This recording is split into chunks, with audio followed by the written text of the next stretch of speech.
بسم الله الرحمن الرحيم. الحمد لله نحمده ونستعينه ونستغفره ونؤمن به ونتوكل عليه ونعوذ بالله من شرور أنفسنا ومن سيئات أعمالنا. من يهده الله فلا مضل له ومن يضلله فلا هادي له. ونشهد أن لا إله إلا الله وحده لا شريك له. ونشهد أن سيدنا ومولانا محمدا عبده ورسوله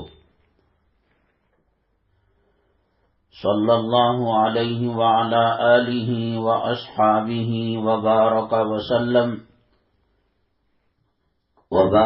وسلم تسليما كثيرا. أما بعد فأعوذ بالله من الشيطان الرجيم. بسم الله الرحمن الرحيم. يا أيها الذين آمنوا اتقوا الله وكونوا مع الصادقين.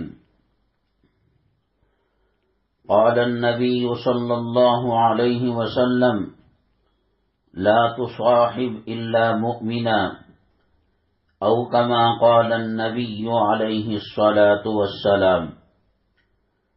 رب اشرح لي صدري ويسر لي أمري واحلل عقدة من لساني يفقهوا قولي. اللهم صل على سيدنا مولانا محمد في أول كلامنا. اللهم صل على سيدنا مولانا محمد في أوسط كلامنا. اللهم صل على سيدنا مولانا محمد في آخر كلامنا. قابل قدر اسلامی خواتین،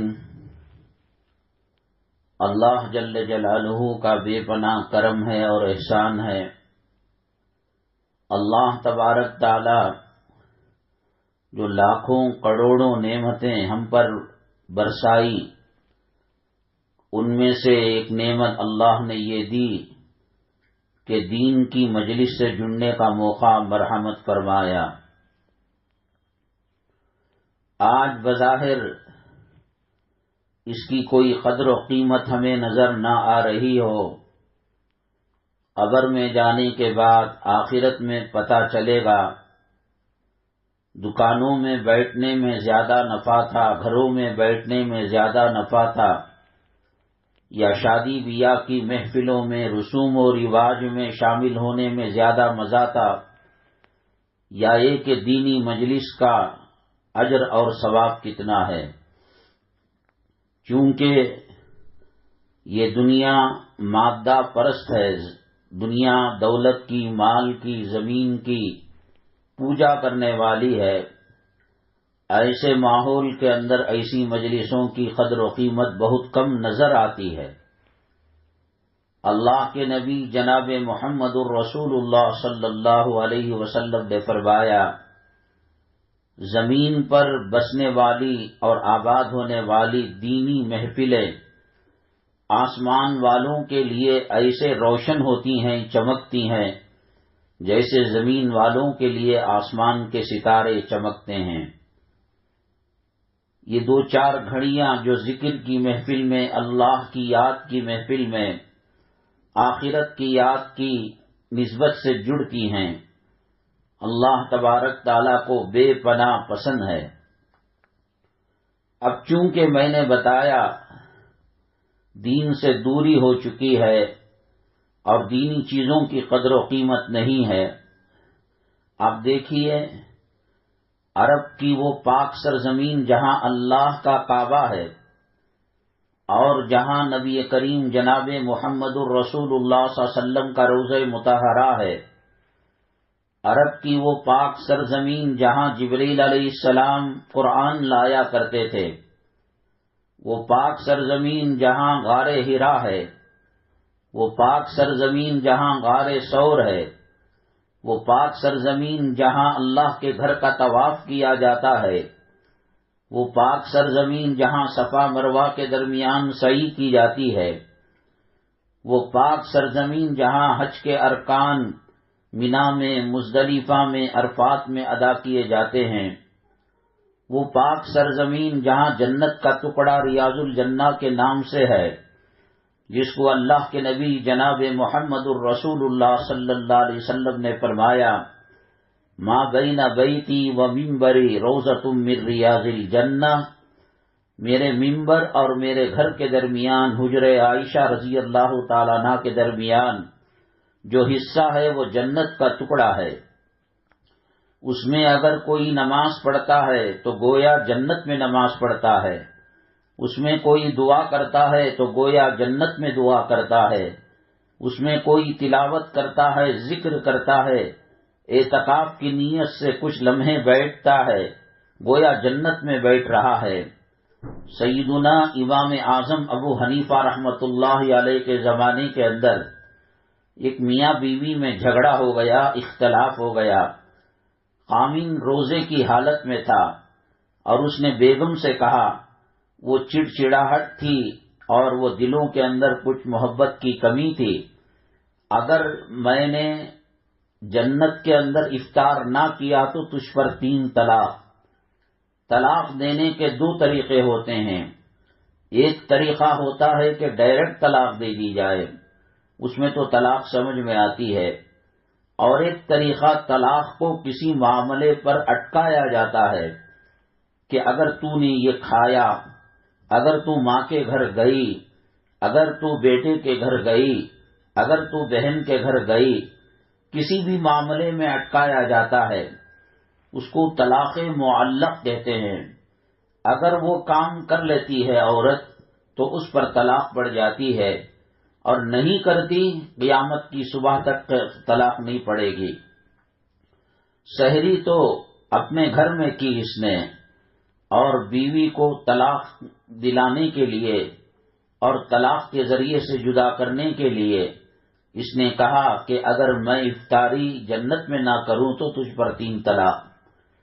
تمام اس زمانے کے جو مشائخ تھے، علماء تھے، ان کے پاس گیا، تمام نے کہا کہ جنت تو مرنے کے بعد ملتی ہے، قیامت کے فیصلے کے بعد ملتی ہے، یہاں کیسے جنت ملے گی؟ جا، تجھے تیری بیوی نہیں ملے گی، اور اس پر طلاق ہو گئی۔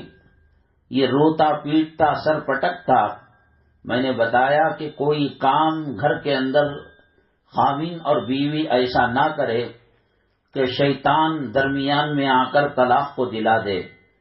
یہ چند سیکنڈ کے بول ہیں، لفظ طلاق کا کہنا، بچے ایک طرف ہو جاتے ہیں، بیوی ایک طرف ہو جاتی ہے، خاوند ایک طرف ہو جاتا ہے، 1.5 منٹ کا غصہ ساری زندگی گھول کر پینا پڑتا ہے اور زندگی اجیرن ہو جاتی ہے۔ اس عورت کے سر پر سہاگ موجود ہو اور اس کی ناقدری کرے، اللہ تبارک تعالیٰ اس کی نعمت کو چھین لیتے ہیں۔ کچھ لمحوں کے لیے صبر کرے، اگر اس نے کچھ غلط کیا ہے، راہ راست سے ہٹا ہوا ہے، تب بھی کوئی بات نہیں۔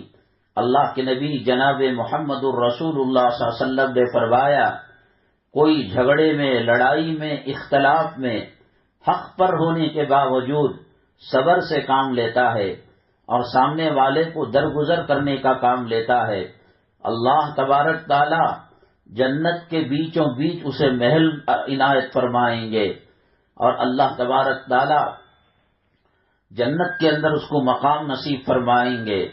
جنت میں اس کا محل ریزرویشن ہو چکا ہو تو پھر وہ جہنم میں کیوں جائے گا؟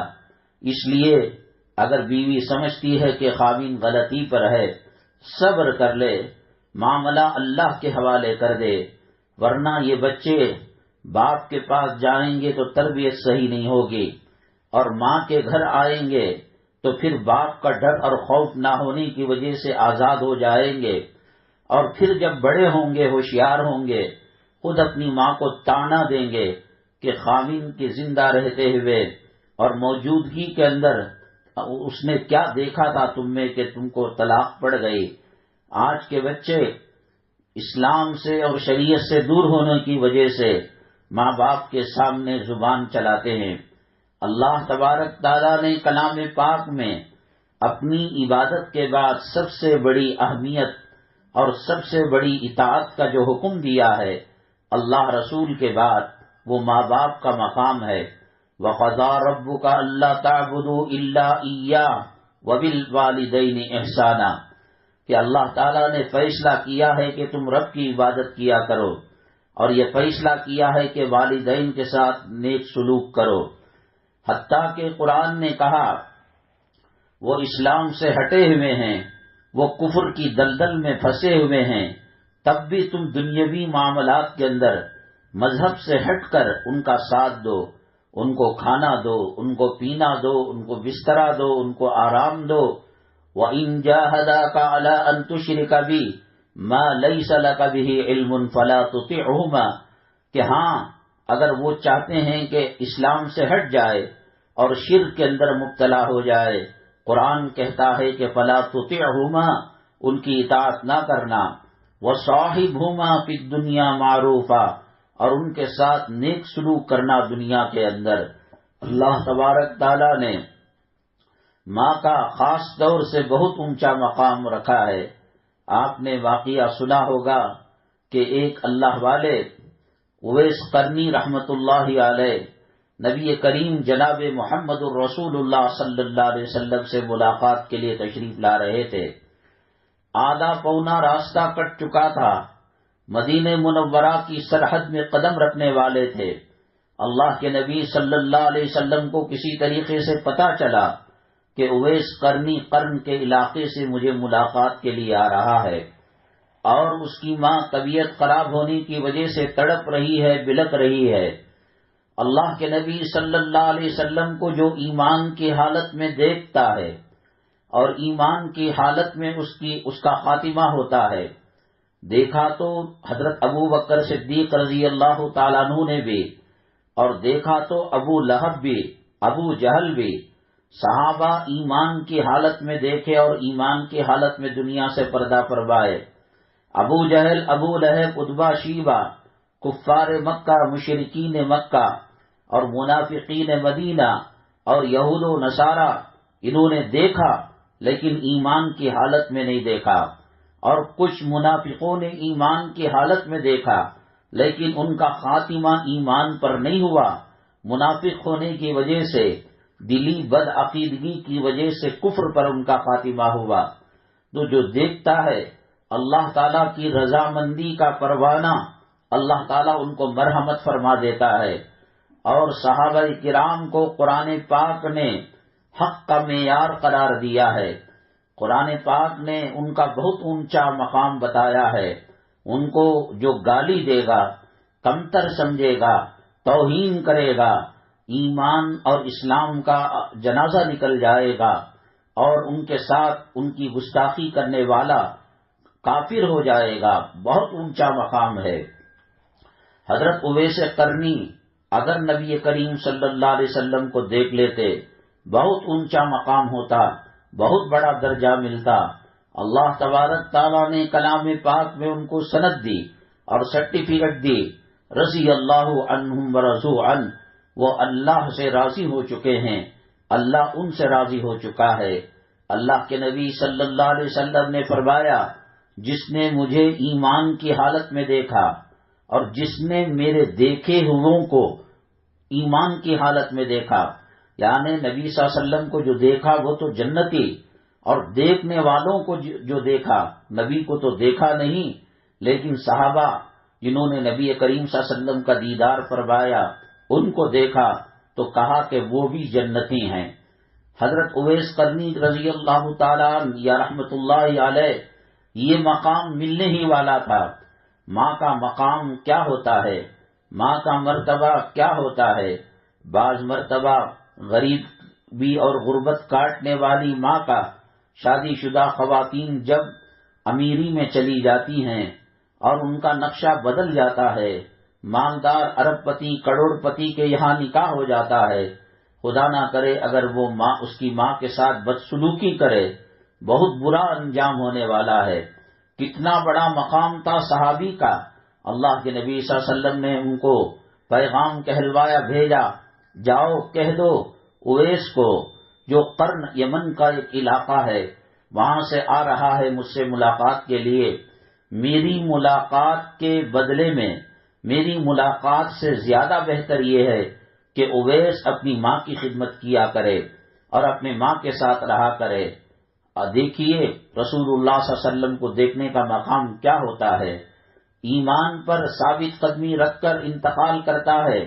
رسول پاک صلی اللہ علیہ وسلم کے دیدار کے بعد اللہ تبارک تعالیٰ کائنات میں جو 1.25 لاکھ پیغمبر بھیجے ہیں، نبی بھیجے ہیں، ان نبیوں کے بعد سب سے اونچا مقام نبی کریم جناب محمد الرسول اللہ صلی اللہ علیہ وسلم کے صحابہ کرام ہیں.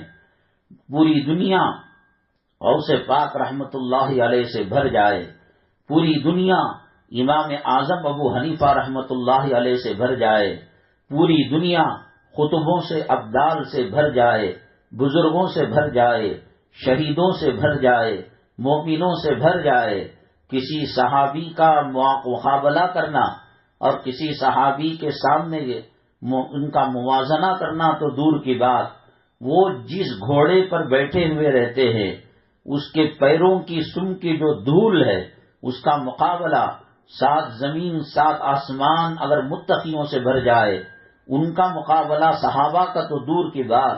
جس سواری پر بیٹھے ہیں اور جس جانور پر بیٹھے ہیں ان کے پیروں کے کھر کے درمیان جو دھول ہے اس کا مقابلہ نہیں ہو سکتا. لیکن اللہ کے نبی صلی اللہ علیہ وسلم نے ماں کا مقام دنیا والوں کو بتانے کے لیے یہ کہا کہ جاؤ اویس کو کہو کہ وہ قرن چلے جائے اور ماں کی خدمت کیا کرے. چنانچہ چلے گئے. ماں صحت یاب ہو گئی یا پردہ فرما گئی یا وصال ہو گیا.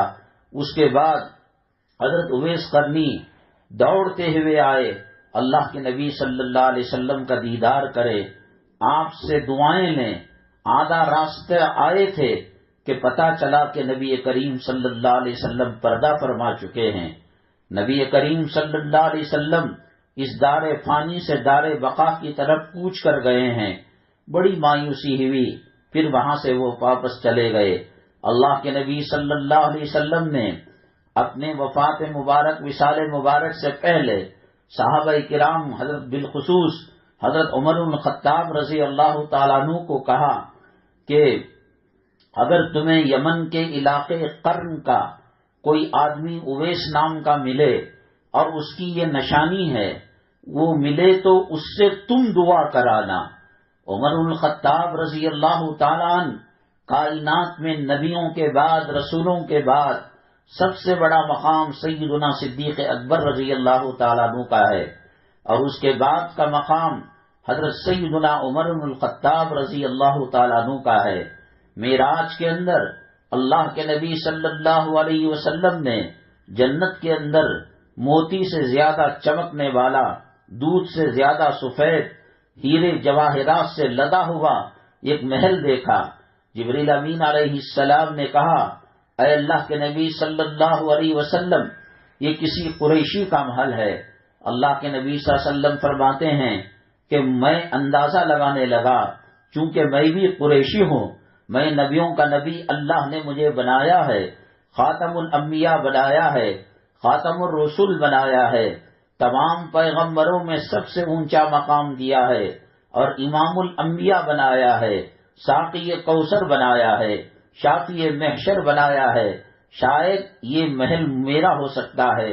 تو حضرت جبریل علیہ السلام سے کہا چلو دیکھیں، لگتا ہے یہ محل ہمارا ہے. اللہ تعالیٰ نے جبریل امین علیہ السلام کو کہا کہ بتا دو محمد صلی اللہ علیہ وسلم کو کہ یہ محل عمر بن الخطاب رضی اللہ تعالیٰ عنہ کا ہے، جس کا محل جنت میں بن چکا تھا اور جس کے بارے میں اللہ کے نبی صلی اللہ علیہ وسلم نے فرمایا لو کان بعدی نبی لکان عمر، اگر میرے بعد کوئی نبی ہوتا حضرت عمر بن الخطاب نبی ہوتے، اور جن کو نبی صلی اللہ علیہ وسلم نے دعاؤں میں مانگ کر لیا ہے، اے اللہ عمر کو ہدایت دے، مانگ کر طلب کیا ہے. تمام صحابہ نبی کریم صلی اللہ علیہ وسلم کے مرید ہیں، چاہنے والے ہیں طلب کر آئے، اور حضرت عمر الخطاب رضی اللہ تعالیٰ عنہ مراد نبی ہیں، نبی صلی اللہ علیہ وسلم نے مانگ کر لیا ہے، ان کی بہت فضیلتیں ہیں، ان کا مقام بہت اونچا ہے، ان کا درجہ بہت اونچا ہے، جس راستے سے گزرتے شیطان وہ راستہ نہیں جایا کرتا تھا، اور جہاں رہتے شیطان ڈر کر راستہ کاٹ کر چلا جاتا تھا۔ ان کو یہ کہا، اے عمر، حج کے موقع پر یا کسی موقع پر قرن کے علاقے سے اویس نام کا ایک اللہ کا نیک بندہ آئے گا، میرا سلام اس کو پہنچا دینا، اور تم اپنے حق میں اور امت مسلمہ مسلمانوں کے حق میں دعا ان سے کرانا۔ نبی صلی اللہ علیہ وسلم کو دیکھا نہیں، نبی کریم صلی اللہ علیہ وسلم کو دیکھنے آئے تو آپ پردہ فرما گئے، آپ کا وصال مبارک ہو گیا، لیکن اللہ کے نبی صلی اللہ علیہ وسلم حضرات صحابہ اور بالخصوص عمر الخطاب رضی اللہ تعالیٰ عنہ جو زمین پر بولتے تھے، آسمان سے فرشتے حضرت جبریل علیہ السلام حضرت عمر الخطاب کے قول کے برابر اور ان کے موافق اللہ کی وحی کو اور قرآن کی آیتوں کو آسمان سے لے کر آیا کرتے تھے، ان سے کہا جا رہا ہے ان کے زمانے کے اندر حج کا سیزن آیا، آپ ٹینٹوں میں خیموں کے اندر گئے اور کہا کہ کون سے لوگ ہیں جو یمن کے علاقے سے آئے ہیں؟ تو کچھ صحابہ نے کہا ہم آئے ہیں، کہا تم لوگ الگ ہو جاؤ، یمن کے لوگ الگ ہو گئے، کہا کہ اب بتاؤ کہ تم میں قرن جو علاقہ ہے وہاں سے کون آئے ہیں؟ تو کچھ لوگ کھڑے ہو گئے، کہا کہ ہم قرن کے علاقے سے آئے ہیں، کہا کہ تم لوگ الگ ہو جاؤ۔ قرن کے لوگوں میں کہا اویس نام کے کون آئے ہیں؟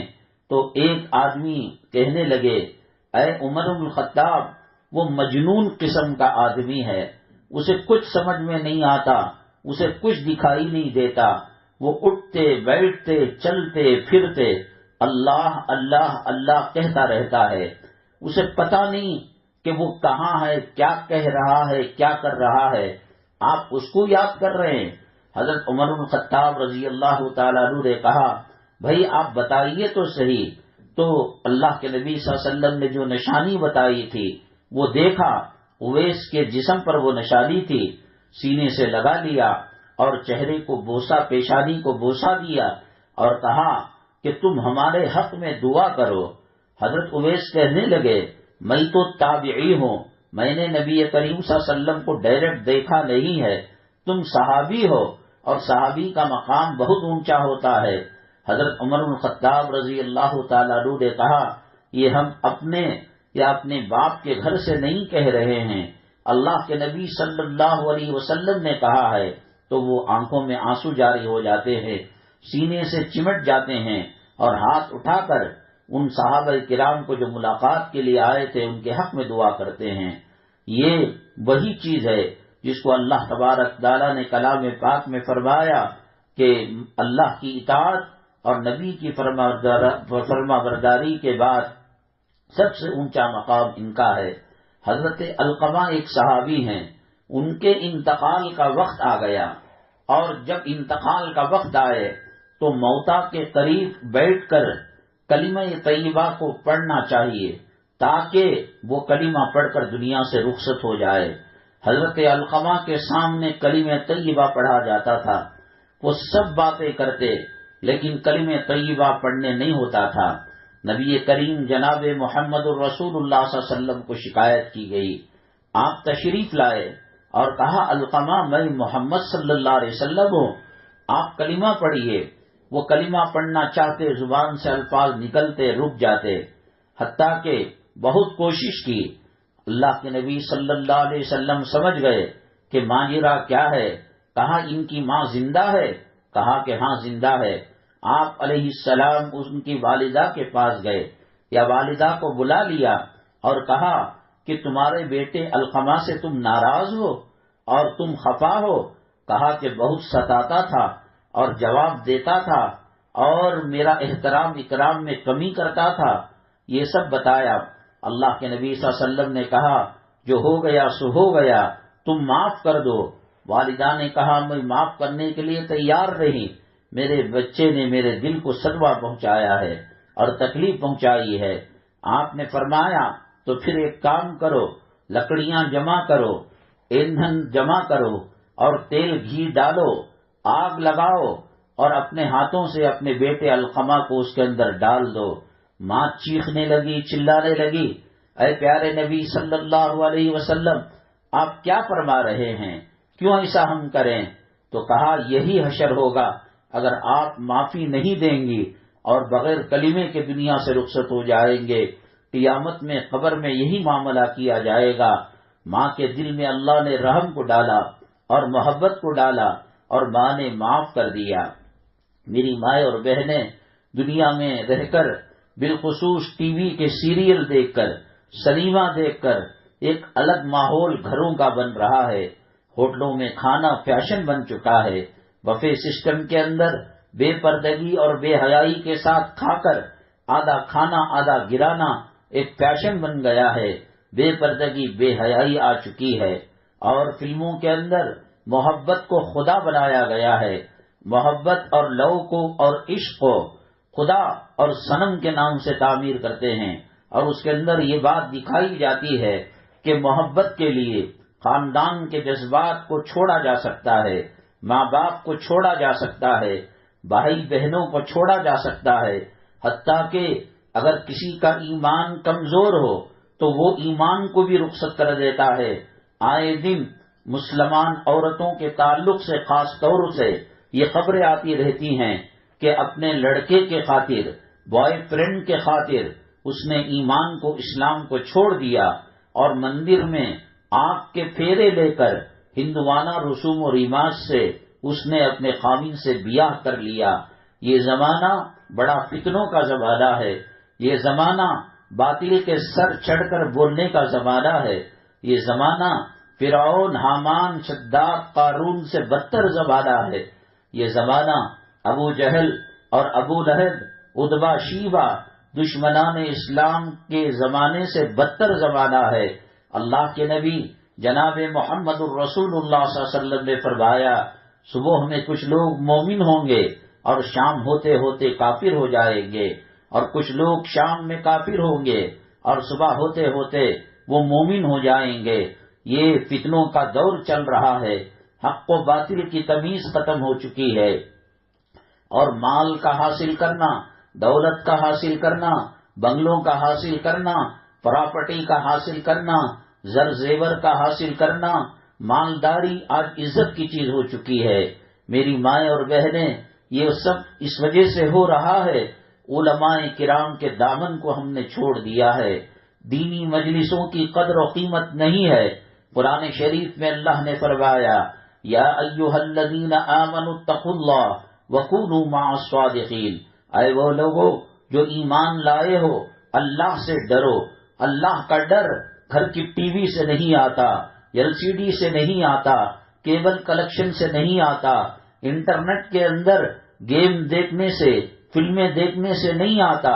یہ دنیا ہمیں تباہ کر کے رکھ دے گی، یہ فیشن ہمیں دین سے دور کر رکھ دے گا، یہ دنیا کا کلچر مرتے وقت ایمان کے ساتھ مرنے سے روک دے گا، ہمارے کلمے کو چھین لے گا، ماں کے ساتھ لونڈی سے بدتر حد معاملہ کرنے پر زور دے گا، باپ کو دوستوں کے مقابلے میں وہ باپ کا لڑکا بے عزت کرے گا، دوستوں کی عزت ہوگی، سہیلیوں کی عزت ہوگی، ماں کا مقام نہیں ہوگا، باپ کا درجہ نہیں ہوگا۔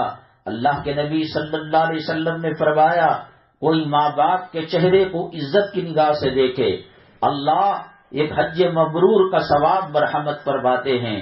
صحابی نے کہا، اے اللہ کے نبی صلی اللہ علیہ وسلم، اگر کوئی 70 مرتبہ اپنے ماں باپ کے چہرے کو دیکھے، آپ نے فرمایا کئی لاکھ مرتبہ دیکھے، ہر مرتبہ دیکھنے سے اللہ تعالی حج کا ثواب مرحمت فرماتے ہیں۔ یہ باپ کا مقام کہاں چلا گیا؟ یہ ماں کا رتبہ کہاں چلا گیا؟ یہ بھائی بہنوں کا احترام کہاں چلا گیا؟ یہ پڑوسیوں کے حقوق کی پاسداری کہاں چلی گئی؟ خود تو نلڈے تک کھائیں گے، بچا ہوا ٹٹیوں میں پھینک دیں گے، نالے میں پھینک دیں گے، جانور کتے کے سامنے ڈال دیں گے، لیکن پڑوسی بیمار ہے، اس کے دوا دارو کا کیا ہو رہا ہے، اس کے کھانے پینے کا کیا ہو رہا ہے، اس کی بچی کی منگنی ہو گئی، شادی ہونے میں دیر کیوں ہو رہی ہے۔ آج انسان اپنی پیٹ کے لیے، اپنی دنیا کے لیے، اپنی عزت کی جھوٹی عزت کے لیے مر رہا ہے، مٹ رہا ہے۔ صحابہ کرام ایک جنگ کے اندر تھے، غالباً غزوہ موتا تھا، وہ زخموں سے بےتاب ہو کر گر پڑے تھے، عنقریب وہ جام شہادت پینے والے تھے، ان کو سخت قسم کی پیاس لگ رہی تھی، پانی کی طلب تھی، پانی کا پیالہ ایک تھا، صحابہ 4-5 زمین پر گرے پڑے ہوئے تھے، ایک صحابی کے پاس ایک صاحب پانی لے کر گئے، مر رہے ہیں، زخموں میں چور ہیں، ایک گھٹ پانی پی لیں گے، اللہ تبارک تعالی تازگی پیدا کر دے گا اور پھر جہاد کرنے لڑنے کی طاقت لوٹ کر آئے گی۔ وہ کہتے ہیں میرے سے زیادہ محتاج بغل والا ہے، ان کے پاس لے جایا گیا، وہ کہتے ہیں سامنے والا مجھ سے زیادہ محتاج ہے، بیماری کی حالت میں اور زخموں سے چور حالت میں میدان جنگ کے اندر زخموں سے چور ہو کر وہ ایک دوسرے کا خیال کر رہے ہیں۔ ایک صحابی ایک گھر میں مہمان بن کر گئے، کھانا اتنا تھا کہ بچے کھائیں ماں باپ کو نہ ملے، ماں باپ کھائے بچوں کو نہ ملے، اور یہ سب کھائیں تو پھر کھانے سے پیٹ نہ بھرے۔ ایسے میں مہمان آ گیا، بچوں کو یہ کہہ کر کہ کچھ دیر کے بعد ہانڈی میں جو چیز ابل رہی ہے وہ گل نہیں رہی ہے، انشاءاللہ تم آرام کرو، تھوڑی دیر کے بعد تم کو کھلا دیا جائے گا۔ یہ بچے سو گئے، بیگم نے خاوند کو مشورہ دیا، اجی کھانا بہت کم ہے اور مہمان کا پیٹ بھر نہیں سکتا، اگر آپ ساتھ بیٹھ گئے کھانے کے لیے، ایک کام کرو، میں گرم کر کر دسترخوان پروستی ہوں، اس کے اندر کھانا پینا رکھتی ہوں، تم بیٹھ جانا۔ وہ الیکٹریسٹی کا زمانہ نہیں تھا، وہ ٹیوب لائٹ LCD لائٹ کا LED لائٹ کا زمانہ نہیں تھا، چراغوں میں گھروں کے اندر زندگی گزارتے تھے، باتوں باتوں میں چھین کے ذریعے سے یا کسی اور ذریعے سے چراغ کو گل کر دینا اور کھانے کی آواز چپ چپ چپ کرنا تاکہ مہمان یہ سمجھے کہ صاحب خانہ میزبان کھانا کھا رہا ہے، اور پھر اس کا کھانا کم نہ پڑے، اس کا پیٹ بھر جائے۔ تو چنانچہ یہ تدبیریں ہوا کرتی تھی۔ آج سامنے والا بھاڑ میں جائے، وہ بھوکا مرے، وہ جو ہے تڑپتا رہے، وہ بلکتا رہے، ہارٹ کا آپریشن ہونے والا رہے، کینسر کا آپریشن ہونے والا رہے، میرا گھر سلامت رہے، میرے گھر میں ہوم تھیٹر ہو، میری اولاد صحیح رہے، میرا فارمنگ صحیح رہے، میرے گھر کے بچے صحیح رہے۔ ایسے اسکولوں کے اندر جو عیسائی مشنریز کے لوگ چلا کر ایمان پر ڈاکہ ڈالتے ہیں، وہاں ہزاروں کی فیس دینے کے لیے کوششیں کی جاتی ہیں، نقلی سامان بیچ کر گھروں کو تعمیر کیا جاتا ہے اور ایک دوسرے کو دھوکہ دیا جاتا ہے۔ اللہ کے نبی صلی اللہ علیہ وسلم نے فرمایا من غشنا فلیس منا، جو دھوکہ دے وہ ہم میں سے نہیں ہے۔ ویل للمطففین، تباہی ہے، بربادی ہے ایسے لوگوں کی جو دھوکہ دے کر مال کو فروخت کیا کرتے ہیں، جو دھوکہ دے کر معاملہ غلط کیا کرتے ہیں۔ کیا معاملہ ہے آج مسلمانوں کا؟ کتنے لوگ ایمانداری کے ساتھ واشنگ مشین صحیح کر کر پیسہ لیتے ہیں، گھر کا کرنٹ کا کام کر کر، اور پھر مکسی خراب ہو گئی، چولہا خراب ہو گیا، 10 روپے کا خرچہ ہوتا ہے، 100 روپے لیے جاتے ہیں۔ آج وہ لے لے گا، کل اللہ وہ نوبت لائے گا، ہم کسی کو بددعا دینے کے لیے ہاتھ اٹھا کر آسمان کی طرف آہ کرنے کی ضرورت نہیں۔ اتقی دعوت المظلوم، اللہ کے نبی صلی اللہ علیہ وسلم نے فرمایا مظلوم کی آہ سے بچو۔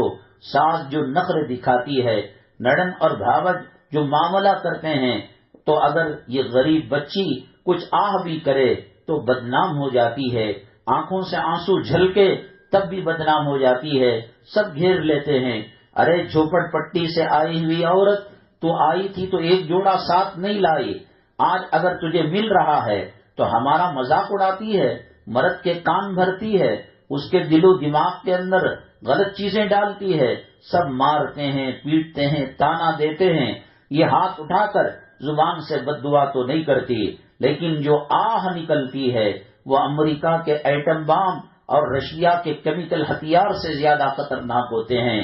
اللہ فرماتے ہیں اے مظلوم، میں تیری مدد ضرور کروں گا، چاہے کچھ دیر بعد کیوں نہ ہو، دیکھتے دکھاتے دماغ کام کرنا چھوٹ جاتا ہے، ظالم کے ہاتھ پیر پر لقوہ مار دیتا ہے، سہاگ رہ کر سہاگ موجود نہیں رہتا، بچے ماں کے دشمن ہو جاتے ہیں، جوروؤں کے غلام ہو جاتے ہیں، مظلوم کی آہ بڑی خطرناک ہوتی ہے۔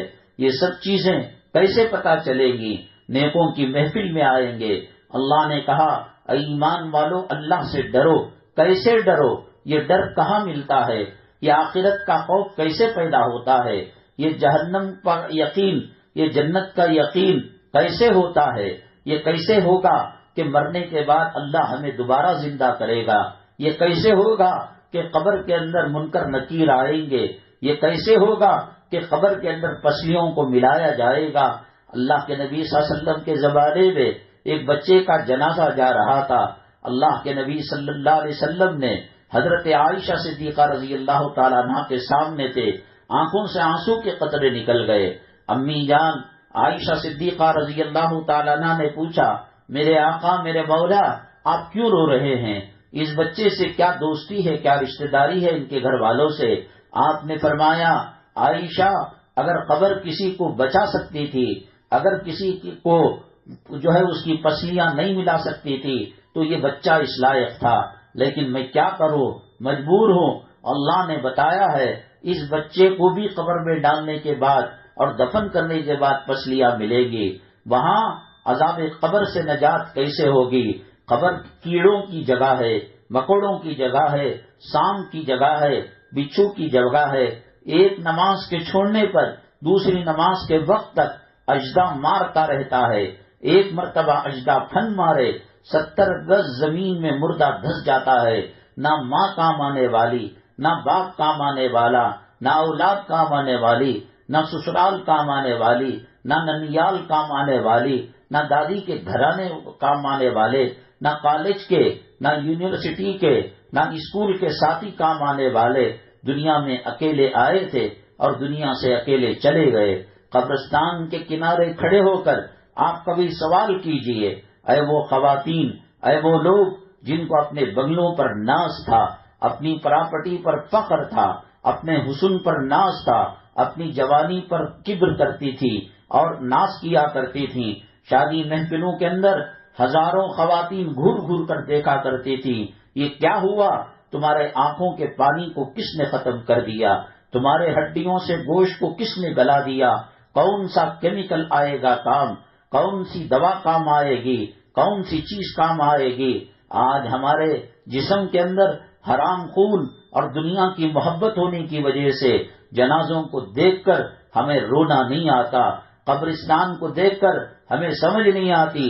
ہم سمجھتے ہیں جو بوڑھا ہے وہ پیدائشی بوڑھا ہے، ہمارے بال سفید ہونے کے نہیں ہیں اور ہم مرنے والے نہیں ہیں، ہم کفن میں لپٹنے والے نہیں ہیں۔ میری ماں جس طریقے سے رزق مقدر ہے، موت مقدر ہے، 2-4 دن پہلے اخبار کے اندر ایک آدمی کے حادثے کی بات آئی، ٹرین کے اندر سفر کرنے والے کنارے کھڑکی کے پاس ونڈو سیٹ لینے کی کوشش کرتے ہیں تاکہ وہاں سے دنیا کا، کھیتوں کا، باغوں کا، مساجد کا، آبادیوں کا نظارہ کر سکے۔ ایک آدمی ونڈو سیٹ پر بیٹھا ہوا تھا، ٹرین اپنی رفتار پکڑی ہوئی تھی، ٹرین سے وہ اپنی منزل مقصود یا اپنے محبوب سے ملنے جا رہا ہوگا یا اپنے ماں باپ کے پاس جا رہا ہوگا۔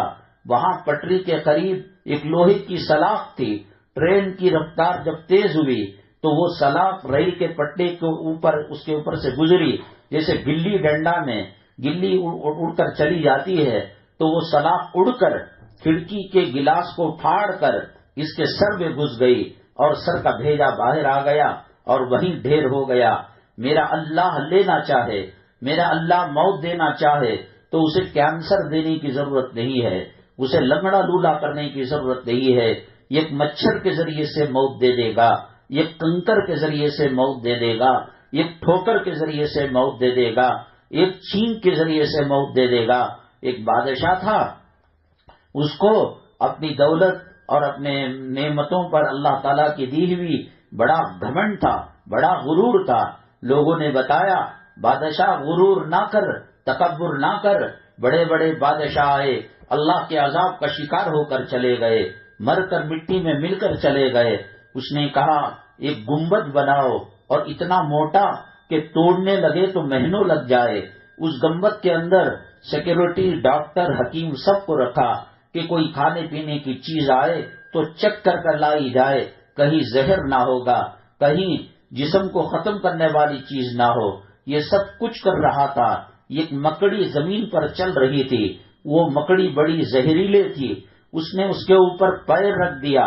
میرا اللہ چاہتا زلزلہ لا کر اس کو تباہ برباد کر سکتا تھا، پانی کا طوفان لا کر اس کو تباہ برباد کر سکتا تھا، آگ کے حادثے سے دو چار کر کر اس کو نیست نابود کر سکتا تھا۔ بڑے گنبدوں میں رہنے والے وہ شہنشاہ، وہ بادشاہ، وہ گھمنڈی، وہ متکبر، اللہ تعالیٰ نے کہا ایک مکڑی تجھے موت کے لیے کافی ہے۔ مکڑی پیر کے اندر لگی، چیخنے لگا، چلانے لگا، ڈاکٹروں کو بلایا، حکیموں کو بلایا۔ ڈاکٹروں حکیموں نے کہا بادشاہ غم نہ کرو، ایک چھوٹی سی تو مکڑی ہے، اس میں کچھ نہیں ہوگا، ہم دوا لگا دیں گے، ہم وہ جگہ صاف کر دیں گے۔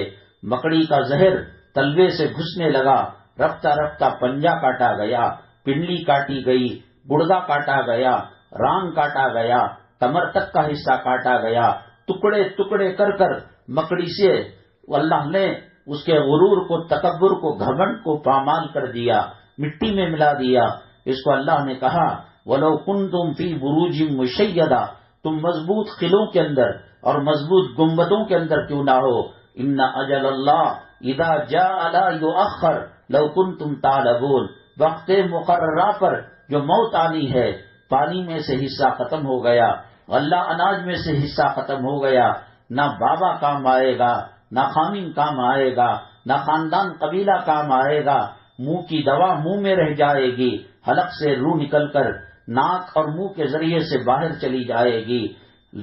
ڈھیر سارے رشتہ دار ہیں، کوئی اس کے ساتھ اب ہمدردی نہیں کرے گا، بچھانے کے پھوڑوں سے پیپ رسنا شروع ہو جائے گا، ہارٹ اٹیک آنے کی وجہ سے ناک سے خون جانا شروع ہو جائے گا، اور جسم کی بیماریوں کی وجہ سے پیشاب پاخانے کے راستے سے گندگی جانا شروع ہو جائے گی۔ کل جس کو سینے سے لگایا کرتے تھے، کل جس کو دیکھ کر خوش ہوا کرتے تھے، آج وہ لوگ کہیں گے کہ بارش پڑ رہی ہے اور ان کے موتا میں آنے والے لوگوں کو 100-200 کلومیٹر جانا ہے، جلدی اٹھاؤ، جلدی اٹھاؤ۔ ارے یہ کل تو ایک پہلوان تھا، کل تو ایک سیاستدان تھا، کل تو فرعون کا نائب تھا، کل تو حامان کا نائب تھا، کل تو شداد اور قارون کے راستے پر چلنے والا تھا، آج اسی کی بیوی کہتی ہے کہ گھر سے تعفن برس رہا ہے، بدبو آ رہی ہے اور جسم سے خون نکل رہا ہے، پیشاب پاخانے کی جگہ سے گندگی نکل رہی ہے۔ اللہ نے ایسا سسٹم بنایا کہ چاہنے والے خود نہ چاہ کر کفن میں لپیٹ کر جنازے کے حوالے کر دیتے ہیں۔ دنیا میں جی رہے تھے، یہ جو ہے فلاں گاڑی ہے، یہ امریکہ میں بنی ہے، یہ رشیا میں بنی ہے، یہ جو ہے 50 کروڑ میں آتی ہے، یہ 100 کروڑ میں آتی ہے، اور یہ کارخانے والا ہر کسی کو یہ گاڑی نہیں دیتا، اس کا اسٹیٹس دیکھتا ہے، اس کے دنیا کے بیلنس دیکھتا ہے، لیکن صاحب مرنے کے بعد جو آخری جو ہے جو لباس پہنا وہ کفن کا سادہ لباس تھا۔ مرنے کے بعد جو سواری آئی وہ سواری تھی جس میں بھیک منگے کو بھی ڈالا جاتا تھا، فقیر کو بھی ڈالا جاتا تھا، سائل کو بھی ڈالا جاتا تھا، محتاج کو بھی ڈالا جاتا تھا، بادشاہ کو بھی ڈالا جاتا تھا، وزیر اور فقیر کو بھی ڈالا جاتا تھا۔ دنیا میں رہتے یہ BDA کا مکان ہے، یہ الخلیفہ برج الخلیفہ ہے، یہ نیوم سٹی ہے، یہ امریکہ ہے، یہ واشنگٹن ہے۔ آپ قبرستان کے کنارے کھڑے ہو کر دیکھیے، سب قبریں یکساں ہیں، لیکن اندرونی طور پر کسی کی قبر میں جنت کی کھڑکی کھلی ہوئی ہے اور کسی کے قبر کے اندر جہنم کا دروازہ کھلا ہوا ہے۔ کہاں گئے بچے؟ کیوں آج کسی پر فاتحہ نہیں پڑتا؟ کیوں کوئی بیٹا ماں کی قبر کے پاس ایصال ثواب نہیں کرتا؟ یہ سب دنیا کے دھوکے، یہ دنیا کے چونچلے، یہ دنیا کے نخرے ہیں۔ آنکھیں کھلنا ہے تو یہ فلمی ایکٹرز ہمارے آنکھیں نہیں کھول سکتے، یہ سنیما، یہ سیریل، یہ ڈرامے، یہ دنیا کی محبت ہمارے آنکھیں نہیں کھول سکتی۔ اسی لیے ان مجلسوں کی فضیلت اللہ کے نبی صلی اللہ علیہ وسلم نے بتائی کہ ان میں شریک ہونے والا حتیٰ کہ ان سے ہو کر گزرنے والا ہم اس کو جنت کی سند دے دیتے ہیں۔ ہم سے اللہ ناراض ہو چکا تھا، کچھ دنوں کے لیے مجلس سے ختم ہو گئی، خدا جانے کس کی توبہ قبول ہوئی، کس کا معافی نامہ قبول ہوا۔ ہم اللہ سے وعدہ کرتے ہیں، اے اللہ ہم ناقدری نہیں کریں گے، تیرے دین کی نعمتوں کی اور تیرے دین کی مجلسوں کی قدردانی کریں گے۔ اے اللہ مرتے دم تک اس کا واسطہ اور اس سے تعلق ہمیں نصیب فرما، اور اس میں تعاون کرنے والے اور اس کا ساتھ دینے والوں کو دنیا اور آخرت کی بھلائیاں دینا، ان کے مرحومین کی مغفرت فرمانا، قدم قدم پر نیکیاں مرحمت فرمانا، قدم قدم پر گناہ معاف فرمانا، قبر کے اندر اجالا نصیب فرمانا، دنیا اور آخرت کی ذلت اور رسوائی سے حفاظت کرنا، ایمان پر اس فتنوں کے ہواؤں کے دور میں، یہ فتنوں کے سیلاب کے دور میں ایمان پر ثابت قدمی نصیب فرمانا اور ایمان پر خاتمہ نصیب فرمانا۔ ان مجلسوں کے اور کیا فائدے ہیں، کیا اس سے ہوتا ہے، کیا اور اس سے محروم رہنے والے کن نقصانوں کا سامنا کرتے ہیں، انشاءاللہ اگلے ہفتے عرض کریں گے۔ جناب سردار صاحب کی طبیعت ناساز ہے، یہ تو وہ ہے جو لکھ دیتے ہیں، بتا دیتے ہیں۔ جو بھی بیمار ہے اللہ تعالیٰ اسے صحت و شفا نصیب فرمائے، جو قرض کے بوجھ تلے دبا ہوا ہے اللہ قرض کی ادائیگی کی شکلیں پیدا فرمائے، جہاں میاں بیوی کے جھگڑے ہیں اللہ الفتوں کو، محبتوں کو ان کے دلوں کے اندر ڈالے، اللہ تعالیٰ غربت اور محتاجگی کو دور فرمائے، عزت کی زندگی نصیب فرمائے، عزت کی موت نصیب فرمائے۔ آمین وآخر دعوانا الحمدللہ رب العالمین، الحمدللہ رب العالمین، والصلاة والسلام على سید المرسلین وعلى آلہ وصحبہ اجمعین ومن تبعهم بإحسان إلى يوم الدين۔ اللهم ارحم أمة محمد صلى الله عليه وسلم، اللهم اصلح أمة محمد صلى الله عليه وسلم، اللهم فرج عن أمة محمد صلى الله عليه وسلم۔ سبحان ربك رب العزة عما يصفون وسلام على المرسلين والحمد لله رب العالمين۔